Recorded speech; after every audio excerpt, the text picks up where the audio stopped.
د عربو د کفارو بل سردار و چې په خپل کفر کې ډیر سخت و، خو محمد رسول الله صلی الله علیه وسلم د دعوت لپاره څو صحابه کرام هغه ته ولیږل چې هغه ته د دین اسلام دعوت ورکړئ، چې هغه د الله په وحدانیت باندې اقرار وکړي، شرک او بدبختی دین سره او اسلام سره پرېږدي، خپل دښمني پرېږدي.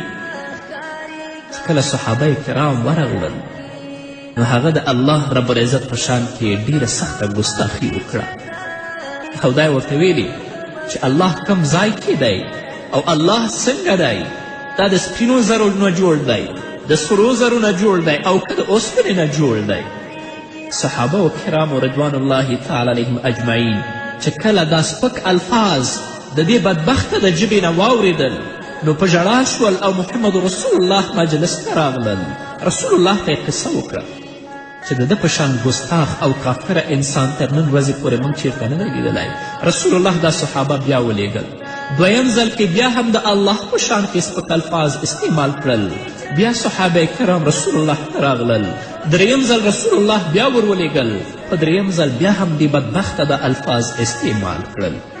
بالاخره د صحابه و کرام سره جنگ ته تیار شول، خو صحابه و کرامو د رسول الله صلی الله علیه وسلم د ارشاد موافق صبر او تحمل کوه. چې ناڅاپه په آسمان کې برېښنا شوه، خو د آسمان نه یو کاڼی او یوه تیږه راګوزاره شوه، د تندر په شکل او د ده کافر په سر باندې ولګېده او په ټول بدن اور ولګېد او د ایرو یوه ډیرۍ د دې بدبخته انسان نه جوړه شوه. صحابه و کرامو دا حالت ولیده، محمد رسول الله صلی الله علیه وسلم مجلس ته راغلل. نو رسول الله صلی الله علیه وسلم چې کله دوی ولیدل، رسول الله ورته چې د الله دښمن پسې چې تاسو دعوت لره تللي وئ نو د الله رب العزت تندر هغه تباه او برباد که. صحابه و کرام ویل چې د الله رسوله ته خو عالم الغیب نه یې، تا ته څنګه معلومات شه؟ رسول الله ورته چې ما ته د وحی په ذریعه معلومه شوه چې الله رب العزت د خپله دښمن تباه که. هر هغه څوک چې د الله دین سره دښمني کوي او په ظلم او بدبختی کې ژوند کوي، اهل الله سره دښمني کوي، الله به هم داسې تباه کوي لکه څنګه چې دا ظالمان الله تباه کړل.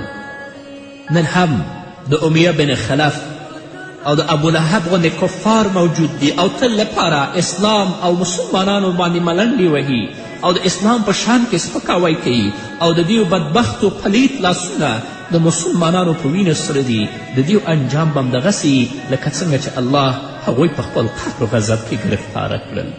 قدرمنو اوریدونکو، د خپرونې په دې وخت کې راځو لنډې دمې ته. دمې نه وروسته زموږ خپرونه دوام لري، په دې هیله چې تاسو هم زموږ ملتیا وکړئ.